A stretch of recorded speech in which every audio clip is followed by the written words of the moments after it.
Smallpox memang sangat berbahaya. Dan apa nama ni, sebab itu perlunya beza. Sebab itu korang kalau sebelum ni dia beza bukan Arazi ni dia tak bezakan dari sudut bakteria apa, sebab waktu tu tak jumpa bakteria, tapi dia bezakan dari sudut ciri-ciri klinikal dia ataupun ciri-ciri simptom-simptom tanda-tanda dia. Jadi Arazi dia bezakan dari situ. Kemudian antaranya dia menghasilkan karya-karya, macam saya cakap tadi, antara karya dia ialah Syukuk ala Al-Nusur tu. Dia buat satu kitab yang dipanggil sebagai Keraguan terhadap Galen. Antaranya ialah contohnya Galen mengatakan bahawasanya demam disebabkan oleh ketidakseimbangan tu, humor kata salah, tapi Al-Razi dia membuktikan sebaliknya. Demam bukan disebabkan itu, sebab nak cerita saya tak tahu lah boleh faham ke tak, tapi dia buat eksperimen, dia masukkan air yang panas, dia masukkan air.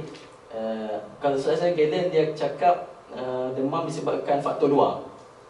Jadi Al-Razi ni dia masukkan air yang panas dalam badan manusia.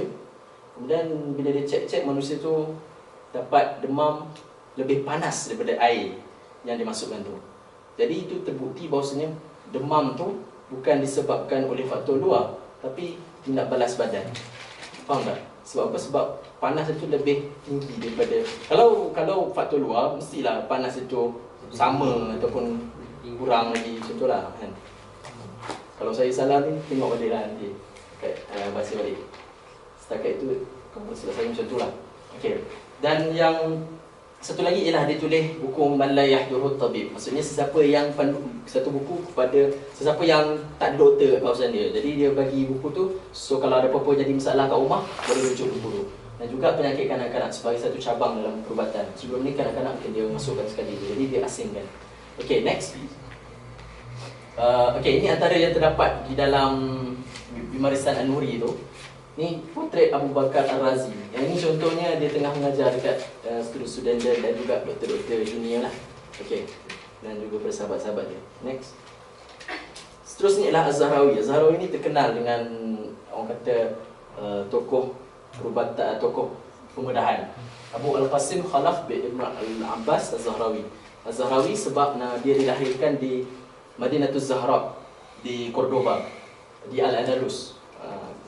Dan pada tahun 900 sebelum Masihi, dia pernah berkhidmat sebagai doktor diraja kepada Khalifah Al-Hakam II, iaitu khalifah salah satu khalifah Umayyah yang di Cordoba, bukan yang di Baghdad. Okay, pencapaian dia contohnya dia dapat menghasilkan kira-kira 200 alat pembedahan yang saya akan tunjuk nanti contoh-contohnya. Kemudian dia hemofilia adalah penyakit genetik. Okey, jadi Az-Zahrawi ni dia berjaya mengenal pasti bagaimana punca hemofilia tu disebarkan daripada ibu bapa kepada anak-anak.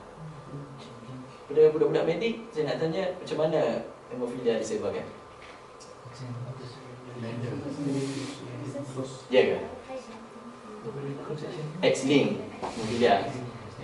Hemofilia X-link. Okey, apa dia X-link tu? Itu kita akan buat kuliah lain. Itu nanti korang boleh cari sendiri. Sebenarnya lah secara ringkasnya X-link ni ialah berkaitan dengan ibu. So kalau simpulannya ialah penyakit ni dia akan dapat lebih kepada lelaki. Okey. Dan dia juga berjaya menjelaskan tentang ectopic pregnancy ataupun kandungan luar rahim.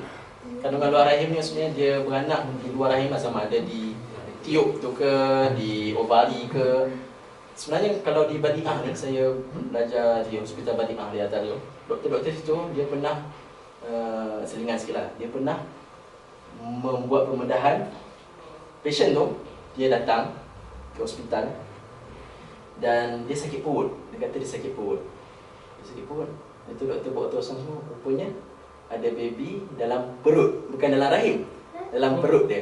Perut tu apa? Maksudnya dekat, bukan semuanya sini lah, maksudnya dekat peritoneum. Maksudnya dia dekat dalam abdomen dia. Okey. Contoh rahim kat bawah, so dia dekat bahagian atas ni. Okey. Kemudian bila doktor buat, doktor nampak, doktor buatlah pembedahan semuanya. dan melahirkan anak tu. Dan alhamdulillah anak tu tak tahu berapa umur dia tapi berjaya dilahirkan dengan selamat dan ibu pun selamat. Itu antara satu pencapaian yang menarik yang sebenarnya kata saya di benda tu, rekod tu ditulis lah, kajian tu ditulis dan kalau di internet ada Hospital Badi'ah punya pencapaian dia, sebab itu sangat jarang lah, susah jumpa. So syukurlah anda Ustaz di jalan. Okey. Seterusnya kitab At-Tasrif. At-Tasrif ni sebenarnya nama penuh dia, kitab ni panjang. At-Tasrif saya dah ingat, tak apalah. Okey, next. Kitab At-Tasrif tu pasal apa? Kitab At-Tasrif tu tentang teori-teori perubatan, apa macam-macam topik perubatan. Okey, next. Okey, ini contohnya Abu Al-Qasim Az-Zahrawi, potret, lukisan, gambaran tentang bagaimana dia buat pembedahan. Okey, ni jurawat apa? Okey, ini antara contoh-contoh alat pembedahan dia. 200 alat pembedahan. Dikatakan Az-Zahrawi ini juga adalah antara orang yang mempelopori pembedahan ataupun memperkembangkan pembedahan secara cauterization ataupun okey, dia macam ni. Bila kita bedah, salur-salur darah akan terbuka. Misal kita potong badan kan. Jadi nak tutup salur darah tu, antara cara dia ialah satu kita ikat, satu lagi ialah kita bakar supaya dia tutup. So cauterization nama dia. Dalam bahasa Arab nama dia kawi. Okey. Jadi Az-Zahawi antara orang yang mengembangkan teknik ni. Okey, next. Jadi secara umumnya semangat tamadun Islam dalam perubatan ialah apa dia? Pertama sekali sistem pembelajaran perubatan yang macam saya cakap tadi. Hospital, macam saya cakap juga tadi, terbuka kepada semua masyarakat dan ada sistem sendiri, ada pembantu dan sebagainya. Fungsi mata, macam saya pernah cakap tak, Ibnu Al-Haytham,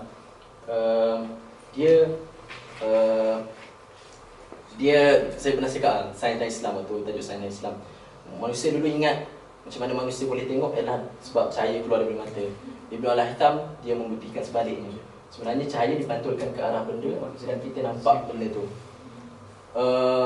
Dan yang lebih menarik, Ibnu Sina, kata saya, dia berjaya mengklasifikasikan ataupun berjaya orang pertama menjumlahkan otot berbola mata kepada 6. Jadi dan sehingga sekarang memang 6 lah otot berbola mata manusia yang menggerakkan kanan, kiri, atas dan bawah. Seterusnya penemuan dan penjelasan tentang penyakit, macam saya cakap tadi, cacar, pembezaan cacar dan juga campak dan pulmonary circulation. Siapa tahu siapa yang jumpa pulmonary circulation? Yang mencipta pulmonary circulation of course lah Allah SWT.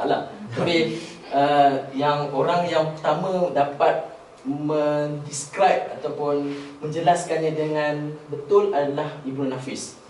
Ibnu Nafis, pulmonary circulation ni apa dia? Okey, kata silap saya, salah seorang tokoh Yunani, tapi saya tak ingat siapa. Dia macam ni tau. Sekarang ni manusia ada dua bahagian. Maksudnya satu, darah yang kita dah dapat daripada paru-paru, oksigen. Okay, kemudian lepas tu oksigen tu dibagi kepada sel-sel, jadi masuk karbon dioksida kan, masuk karbon dioksida kemudian masuk balik ke jantung.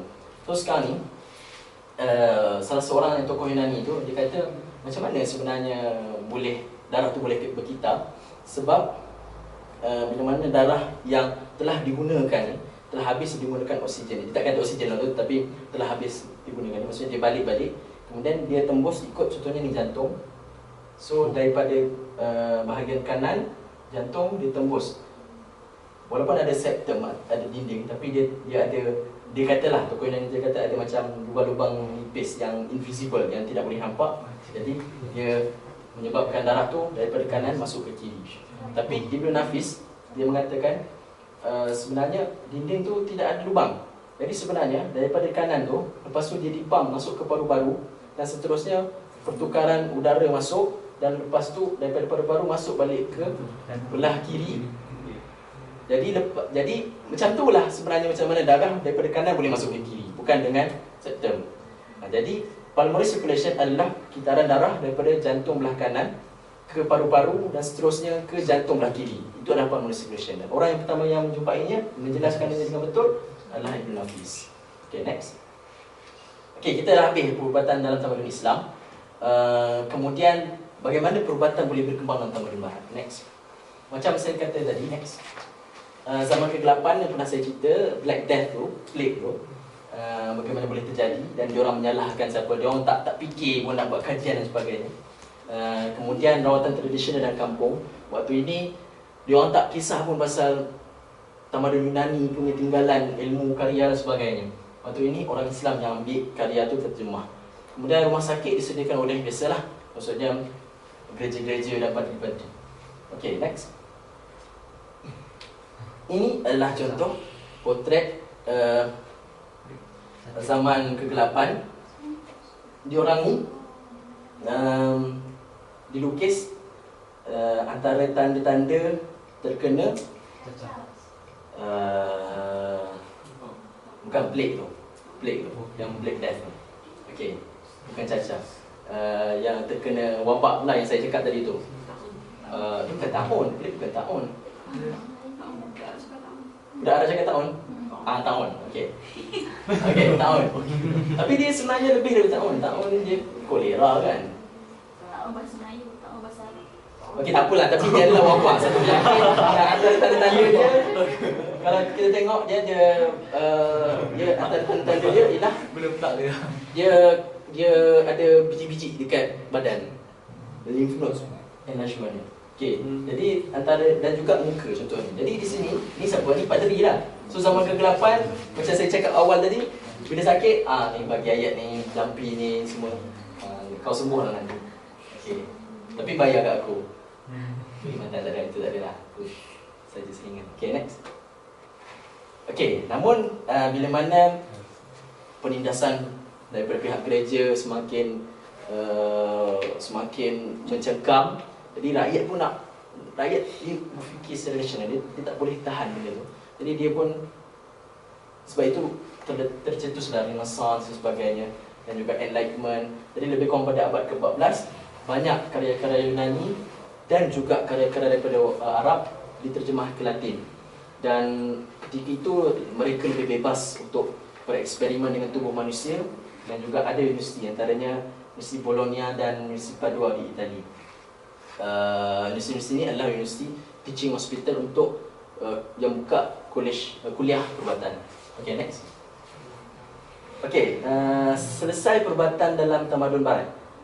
Kemudian kemunculan perubatan moden. Macam mana kita nak tengok? Next. Okay, faktor-faktor dia ialah kalau kita tahu pada abad kira-kira abad ke-18 ke 19 ada revolusi industri. Revolusi industri ini menyebabkan produktiviti negara bertingkat-tingkat. Revolusi industri ini menyebabkan produktiviti negara bertambah-tambah. Okey. Jadi ekonomi makin berkembang dan bila ekonomi makin berkembang ni menyebabkan kajian-kajian perubatan mendapat insentif dan juga tajaan daripada kerajaan. Selain itu, bila industri banyak kilang-kilang sebagainya, ada penyakit-penyakit baru. Contohnya penyakit pernafasan, masuk bahan-bahan kilang masuk dalam pernafasan. Jadi perlukan kepada kajian perubatan. Seterusnya kita tahu waktu itu empire berkembang ke seluruh, empire maksudnya empire barat lah, berkembang ke seluruh dunia. Jadi diorang bertemu dengan manusia-manusia dari pelbagai tempat yang seterusnya diorang dapat penyakit tu. Jadi perlukan rawatan. Jadi itu antara faktor kenapa nak kena kaji penyakit-penyakit. Sebab kalau diorang tak kaji, diorang mati lah. Sebab kena penyakit-penyakit yang pelik-pelik dan sebagainya di pelbagai pelosok dunia. Seterusnya kita tahu bebas dari cengkaman gereja. Antara benda yang bebas dari cengkaman gereja ni, antara benda yang terhasil, contohnya adalah teori Darwin. Okey, maksudnya bagaimana kalau, dan juga contohnya siapa nama tu yang kena penjara tu, saya tak ingat. Tapi ini okey, tak apa, itu dah lama. Tapi Darwin tu lebih kurang perubatan moden tak lah. Bagaimana maksudnya ketika mana tidak ada cengkaman gereja menyebabkan diorang bebas berfikir secara rasional dan diorang boleh buat teori macam-macam. Dan juga contohnya nama saya lupa lah. Siapa nama tu? yang kita belajar biologi first year tu,